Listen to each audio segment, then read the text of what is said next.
चलिए आज की क्लास से शुरुआत करते हैं। आज हम लोग सेट नंबर 12 को देखने वाले हैं। तो चलिए शुरुआत करते हैं। देखिए सेट नंबर 12 में पहले प्रश्न की बात कर लेते हैं। देखिए सेट नंबर 12 में पहले प्रश्न को देख लेते हैं। पहले प्रश्न बोला जा रहा है, आधुनिक युग की मीरा के नाम से किन्हें जाना जाता है। बोला जा रहा है आधुनिक युग की मीरा के नाम से किसे जाना जाता है। तो आधुनिक युग की मीरा के नाम से किसे जाना जाता है, महादेवी वर्मा को जाना जाता है। महादेवी वर्मा को जाना जाता है। बोला जा रहा है आधुनिक युग की मीरा के नाम से किन्हें जाना जाता है, महादेवी वर्मा को जाना जाता है। उसके बाद देखिए प्रश्न नंबर 2 की बात कर लेते हैं। देखिए प्रश्न नंबर 2 में बोला जा रहा है, बजट को किस सूची में रखा गया है। तो बजट को किस सूची में रखा गया है, तो समवर्ती सूची में रखा गया है। बजट को समवर्ती सूची में रखा गया है। उसके बाद देखिए हम लोग प्रश्न नंबर 3 की अगर यदि बात कर लेते हैं। देखिए प्रश्न नंबर 3 में बोला जा रहा है राष्ट्रीय ध्वज के प्रारूप को संविधान सभा के द्वारा कब अपनाया गया। बोला जा रहा है राष्ट्रीय ध्वज के प्रारूप को संविधान सभा के द्वारा कब अपनाया गया। इसका सही आंसर हो जाएगा 22 जुलाई 1947 ईस्वी को। 22 जुलाई 1947 ईस्वी को राष्ट्रीय ध्वज के प्रारूप को संविधान सभा के द्वारा अपनाया गया था। उसके बाद हम लोग प्रश्न नंबर 4 की बात कर लेते हैं। देखिए प्रश्न नंबर 4 में बोला जा रहा है, प्रश्न नंबर 4 में है, रेल बजट को समान बजट से किस समिति की सिफारिश के आधार पर अलग किया गया। तो रेल बजट को समान बजट से किस समिति की सिफारिश के आधार पर अलग किया गया था। इसका सही आंसर हो जाएगा ऑप्शन नंबर बी, ऑकवर्थ समिति के द्वारा अलग किया गया था। उसके बाद चलिए हम लोग प्रश्न नंबर 5 की बात कर लेते हैं। देखिए प्रश्न नंबर 5 में बोला जा रहा है कि भारतीय तिरंगा झंडा के बीच चक्र में कुल तिल्लियाँ हैं। तो भारतीय तिरंगा झंडा के बीच चक्र में कुल कितनी तिल्लियाँ हैं। इसका सही आंसर हो जाएगा 24 तिल्लियाँ। भारतीय तिरंगा झंडा के बीच चक्र में कुल कितनी तिल्लियाँ होती है, 24 तिल्लियाँ होती है। अब चलिए हम लोग प्रश्न नंबर 6 को देख लेते हैं। देखिए प्रश्न नंबर 6 में बोला जा रहा है कि स्वतंत्र भारत का प्रथम बजट पेश किया गया था।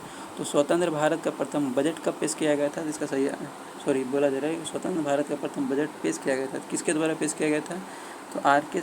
षणमुखम शेट्टी के द्वारा किया गया था। स्वतंत्र भारत का प्रथम बजट R.K. षणमुखम शेट्टी के द्वारा पेश किया गया था। उस पर चलिए हम लोग प्रश्न नंबर 7 की बात कर लेते हैं। देखिए प्रश्न नंबर 7 में बोला जा रहा है, भारत के राष्ट्रीय कैलेंडर को भारत सरकार के द्वारा कब अपनाया गया। भारत के राष्ट्रीय कैलेंडर को भारत सरकार के द्वारा कब अपनाया गया। इसका सही आंसर हो जाएगा ऑप्शन नंबर बी, 22 मार्च 1957 ईस्वी को। 22 मार्च 1957 ईस्वी को भारत का राष्ट्रीय कैलेंडर को भारत सरकार द्वारा अपनाया गया था, 22 मार्च 1957 ईस्वी में। अब चलिए हम लोग प्रश्न नंबर 8 की बात कर लेते हैं। देखिए प्रश्न नंबर 8 में बोला जा रहा है, भारत का राष्ट्रीय जलीय जीव क्या है। बोला जा रहा है भारत का राष्ट्रीय जलीय जीव क्या है। तो भारत का राष्ट्रीय जलीय जीव की अगर हम लोग बात कर लेंगे तो ये हो जाएगा डॉल्फिन हो जाएगा। इसके बाद चलिए हम लोग प्रश्न नंबर 9 की बात कर लेते हैं। देखिए प्रश्न नंबर 9 में बोला जा रहा है, वाट को सर्वप्रथम किस राज्य ने अपनाया था। VAT वाट को सर्वप्रथम किस राज्य ने अपनाया था। तो इसका सही आंसर हो जाएगा ऑप्शन नंबर डी, हरियाणा ने अपनाया था। उसके बाद देखिए प्रश्न नंबर 10 की बात कर लेते हैं हम लोग। देखिए प्रश्न नंबर 10 में बोला जा रहा है, प्रथम हिंदी सम्मेलन 1975 में कहाँ पर संपन्न हुआ था। नागपुर में संपन्न हुआ था। नागपुर में बोला जा रहा है, प्रथम हिंदी सम्मेलन 1975 में कहाँ पर संपन्न हुआ था, नागपुर में संपन्न हुआ था। उसके बाद देखिए प्रश्न नंबर 11 में बोला जा रहा है, प्रश्न नंबर 11 में सेनवेट का संबंध किससे है। बोला जा रहा है सेनवेट का संबंध किससे हो जाएगा, उत्पाद शुल्क से हो जाएगा। सेनवेट का संबंध किससे हो जाएगा, उत्पाद शुल्क से हो जाएगा। उसके बाद देखिए प्रश्न नंबर 12 में बोला जा रहा है, प्रश्न नंबर 12 में है, विश्व की सबसे प्राचीन लिखित भाषा किसको माना जाता है। विश्व की सबसे प्राचीन लिखित भाषा किसको माना जाता है। जिसका सही आंसर हो जाएगा ऑप्शन नंबर डी, सुमेरियन को विश्व की सबसे प्राचीन लिखित भाषा के नाम से जाना जाता है। उसके बाद देखिए प्रश्न नंबर 13 की बात कर लेते हैं। देखिए प्रश्न नंबर 13 में बोला जा रहा है, भारतीय संविधान के 8वीं अनुसूची में कितनी भाषाओं को सम्मिलित किया गया, यानी कितनी भाषाओं को सम्मिलित किया गया, 22 भाषाओं को सम्मिलित किया गया है। मूल संविधान में 18 था, अभी वर्तमान में सॉरी बोला जा रहा है भारतीय संविधान के 8वीं अनुसूची में कितनी भाषाओं को सम्मिलित किया गया है, तो 22 भाषाओं को सम्मिलित किया गया है। उसके बाद चलिए हम लोग प्रश्न नंबर 14 को देख लेते हैं। देखिए प्रश्न नंबर 14 में बोला जा रहा है, प्रश्न नंबर 14 में है, सत्यमेव जयते कहाँ से लिया गया है। बोला जा रहा है सत्यमेव जयते कहाँ से लिया गया है। सत्यमेव जयते जो है मुंडक उपनिषद से लिया गया, मुंडकोपनिषद से लिया गया है। सत्यमेव जयते कहाँ से लिया गया, मुंडकोपनिषद से लिया गया। उसके बाद चलिए हम लोग प्रश्न नंबर 15 की बात कर लेते हैं। देखिए प्रश्न नंबर 15 में बोला जा रहा है, भारत में सर्वाधिक बोले जाने वाली भाषा है। तो भारत में सर्वाधिक बोले जाने वाली भाषा कौन सी हो जाएगी। तो हिंदी हो जाएगा, हिंदी हो जाएगा। दूसरा कौन सा हो जाएगा, बंगाली हो जाएगा। अब चलिए हम लोग प्रश्न नंबर 16 की बात कर लेते हैं। देखिए प्रश्न नंबर 16 में बोला जा रहा है, आधुनिक युग का तुलसी किसे कहा जाता है। तो आधुनिक युग का तुलसी की बात कर लेंगे, किसको कहा जाता है, मैथिली गुप्त को कहा जाता है। बोला जा रहा है आधुनिक युग का तुलसी किसे कहा जाता है, तो मैथिली गुप्त को कहा जाता है। उसके बाद हम लोग प्रश्न नंबर 17 की बात कर लेंगे। प्रश्न नंबर 17 में बोला जा रहा है, संस्कृत व्याकरण के जनक किसे माना जाता है। संस्कृत व्याकरण के जनक किसे माना जाता है, तो पाणिनि को माना जाता है। संस्कृत व्याकरण का जनक किसे माना जाता है, पाणिनि को माना जाता है। उसके बाद चलिए हम लोग प्रश्न नंबर 18 की बात कर लेते हैं। देखिए प्रश्न नंबर 18 में बोला जा रहा है, संसार का सबसे बड़ा महाकाव्य है। तो संसार का सबसे बड़ा महाकाव्य की बात कर लेंगे तो ये हो जाएगा महाभारत। महाभारत जो है ये संसार का सबसे बड़ा महाकाव्य है। उसके बाद प्रश्न नंबर 19 की बात कर लेंगे। प्रश्न नंबर 19 में हिंदी विषय के लिए प्रथम ज्ञानपीठ पुरस्कार किसे प्रदान किया गया था। तो हिंदी विषय के लिए प्रथम ज्ञानपीठ पुरस्कार किसे प्रदान किया गया था, तो इसका सही आंसर हो जाएगा ऑप्शन नंबर डी, सुमित्रा नंदन पंत को प्रदान किया गया था। हिंदी विषय के लिए प्रथम ज्ञानपीठ पुरस्कार किसे प्रदान किया गया था, सुमित्रा नंदन पंत को प्रदान किया गया था। उसके बाद देखिए प्रश्न नंबर 20 में बोला जा रहा है कि सबसे अधिक बार बजट किसने पेश किया। तो सबसे अधिक बार बजट किसने पेश किया था, इसका सही आंसर हो जाएगा option number D, Morarji Desai ने। मोरारजी देसाई ने सबसे अधिक बार बजट पेश किया था। अब देखिए प्रश्न नंबर 21 की बात कर लेते हैं। देखिए प्रश्न नंबर 21 में बोला जा रहा है, भारत का शेक्सपियर किसे कहा जाता है। तो भारत का शेक्सपियर की बात कर लेंगे, किसे कहा जाता है, कालिदास को कहा जाता है। कालिदास को भारत का शेक्सपियर कहा जाता है। उसके बाद देखिए 22 नंबर प्रश्न को हम लोग देख लेंगे। तो 22 नंबर प्रश्न में बोला जा रहा है, भारत का राष्ट्रगान जन गण मन को संविधान सभा ने कब अपनाया।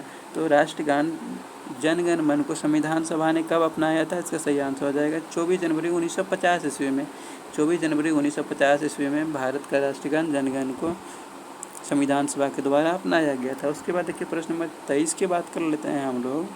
प्रश्न नंबर 23 में राष्ट्रगान को गाने में कितना समय लगता है। तो राष्ट्रगान को गाने में कितना समय लगता है, तो इसका सही आंसर हो जाएगा 52 सेकंड लगता है। राष्ट्रगान को गाने में कितना समय लगता है, 52 सेकंड लगता है। अब देखिए प्रश्न नंबर 24 को देख लेते हैं। प्रश्न नंबर 24 में बोला जा रहा है, राष्ट्रगीत को गाने में कितना समय लगता है। राष्ट्रगीत को गाने में कितना समय लग जाता है, 65 सेकंड लग जाता है। राष्ट्रगीत को गाने में 65 सेकंड लगता है। अब देखिए प्रश्न नंबर 25 की बात कर लेते हैं। देखिए प्रश्न 25 में बोला जा रहा है, भारत का राष्ट्रीय पशु है। तो भारत का राष्ट्रीय पशु क्या हो जाएगा, बाघ हो जाएगा। बाघ जो है ये भारत का राष्ट्रीय पशु है। उसके बाद देखिए प्रश्न नंबर हम लोग 26 की बात कर लेते हैं। देखिए प्रश्न नंबर 26 में बोला जा रहा है, संविधान के किस अनुच्छेद में वार्षिक वित्तीय बजट का वर्णन किया गया। तो वार्षिक वित्तीय बजट की बात कर लेंगे तो किसमें किया गया, 112 में किया गया था।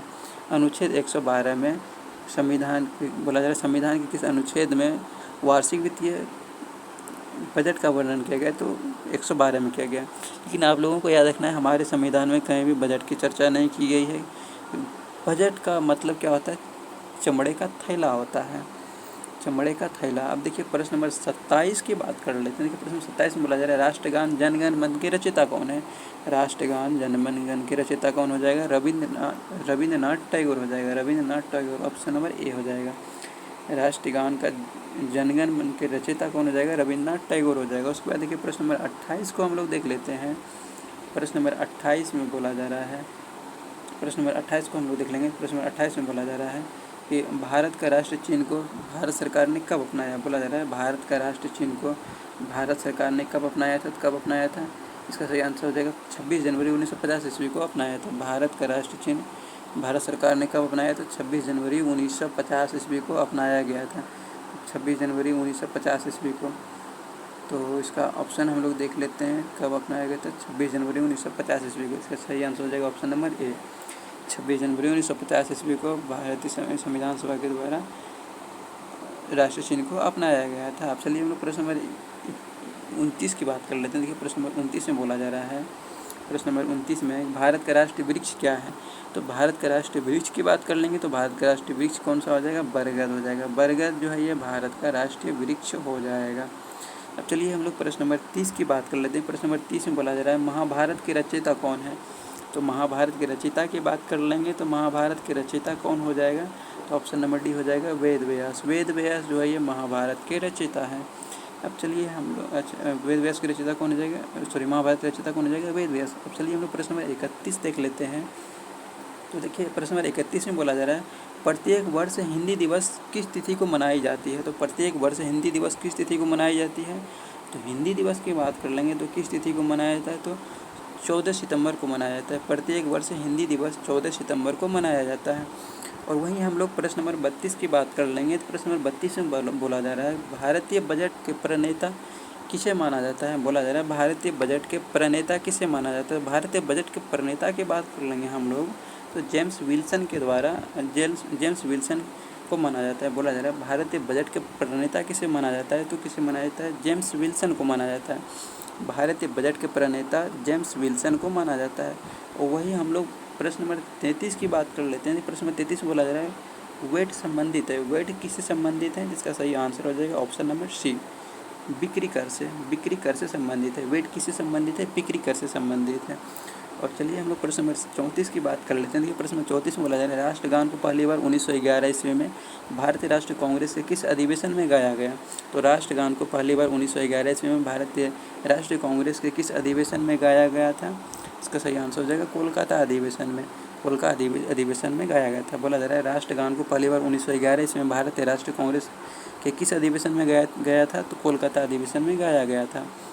अब चलिए हम लोग प्रश्न नंबर 35 की बात कर लेते हैं। देखिए प्रश्न नंबर 35 में बोला जा रहा है कि राष्ट्रीय गीत को सर्वप्रथम 1896 ईस्वी में कांग्रेस के किस अधिवेशन में गाया गया? बोला जा रहा है राष्ट्रीय गीत को सर्वप्रथम 1896 ईस्वी में कांग्रेस के किस अधिवेशन में गाया गया था? इसका सही आंसर हो जाएगा ऑप्शन नंबर बी हो जाएगा, कोलकाता अधिवेशन में गाया गया था। बोला जा रहा है राष्ट्रीय गीत क्या हो जाएगा? वंदे मातरम हो जाएगा। सर्वप्रथम 1896 ईस्वी में कांग्रेस के किस अधिवेशन में गाया गया था? कोलकाता अधिवेशन में गाया गया था। अब चलिए हम लोग प्रश्न नंबर 36 की बात कर लेते हैं। देखिए प्रश्न नंबर 36 में बोला जा रहा है राष्ट्रीय गीत वंदे मातरम का प्रथम प्रकाशन किस ग्रंथ में किया गया है? बोला जा रहा है राष्ट्रीय गीत वंदे मातरम का प्रथम प्रकाशन किस ग्रंथ में किया गया है? तो किस ग्रंथ में किया गया है? तो उपन्यास आनंद मठ में किया गया। उपन्यास आनंद मठ में राष्ट्रीय गीत वंदे मातरम का प्रथम प्रकाशन किया गया है। अब चलिए हम लोग प्रश्न नंबर 37 देख लेते हैं। देखिए प्रश्न नंबर 37 बोला जा रहा है राष्ट्रगान का प्रकाशन सर्वप्रथम कहाँ किया गया? तो राष्ट्रगान का प्रथम प्रकाशन कहाँ पर किया गया था? तो तत्बोधिनी पत्रिका में किया गया था। तत्बोधिनी पत्रिका में किया गया था। अब चलिए हम लोग प्रश्न नंबर 38 की बात कर लेते हैं। देखिए प्रश्न नंबर 38 में बोला जा रहा है भारत का राष्ट्रीय फूल क्या है? तो भारत का राष्ट्रीय फूल ये सब तो नॉर्मल है, कमल हो जाएगा। अब चलिए और बिहार का राष्ट्रीय फूल क्या हो जाएगा? गेंदा हो जाएगा। अब चलिए हम लोग प्रश्न नंबर 39 की बात कर लेते हैं। देखिए प्रश्न 39 में बोला जा रहा है कि राष्ट्रीय गीत वंदे मातरम के रचयिता कौन है? तो वंदे मातरम के रचयिता की बात कर लेंगे तो कौन हो जाएगा? बंकिम चंद्र चटर्जी हो जाएगा। बंकिम चंद्र चटर्जी हो जाएगा। वंदे मातरम के रचयिता कौन हो जाएगा? तो बंकिम चंद्र चटर्जी हो जाएगा। वहीं हम लोग राष्ट्रीय गान जनगण मन की बात कर लेंगे तो रविन्द्रनाथ टैगोर हो जाएगा। अब चलिए हम लोग प्रश्न नंबर 40 देख लेते हैं। देखिए प्रश्न नंबर 40 में बोला जा रहा है भारत के झंडा गीत के लेखक कौन है? भारत के झंडा गीत के लेखक की बात कर लेंगे तो कौन हो जाएगा? श्यामलाल गुप्त हो जाएगा। श्यामलाल गुप्त जो है ये भारत के झंडा गीत के लेखक हैं। बोला जा रहा है भारत के झंडा गीत के लेखक कौन हो जाएगा? श्यामलाल गुप्त हो जाएगा। अब चलिए हम लोग प्रश्न नंबर 41 की बात कर लेते हैं। देखिए प्रश्न नंबर 41 में बोला जा रहा है प्रथम हिंदू विधि निर्माता कौन थे? तो प्रथम हिंदू विधि निर्माता की बात कर लेंगे तो कौन थे? इसका सही आंसर हो जाएगा मनु जो है ये प्रथम हिंदू विधि निर्माता थे। और वहीं हम लोग चलिए प्रश्न नंबर 42 और आज के सेट का सबसे अंतिम प्रश्न है। बोला जा रहा है भारत का आइंस्टीन किसे कहा जाता है? तो भारत के आइंस्टीन की बात कर लेंगे किसे कहा जाता है? नागार्जुन को कहा जाता है। भारत का आइंस्टीन नागार्जुन को कहा जाता है। भारत का आइंस्टीन किसे कहा जाता है? नागार्जुन को कहा जाता है। चलिए हम और शेक्सपियर किसे कहा जाता है? कालिदास को कहा जाता है। अब चलिए हम लोग अच्छा हाँ ये तो लास्ट अब तो है ही नहीं यहाँ पे ये इस सेट का सबसे लास्ट प्रश्न था।